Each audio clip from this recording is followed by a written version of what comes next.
How to fix moisture detected in charging port error on your Samsung Galaxy. Hello guys, welcome back to our channel.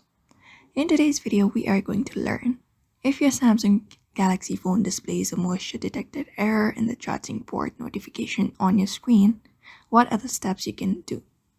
So the first step you can do is immediately unplug the charger from your phone and try to turn off your phone.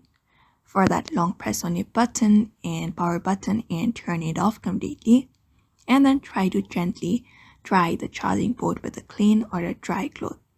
You can also try shaking the phone lightly with the port facing down to remove the excess moisture, and if the issue persists, you can use a wireless charger instead, or letting the phone dry completely in a cool, dry area for a few hours before attempting to charge again.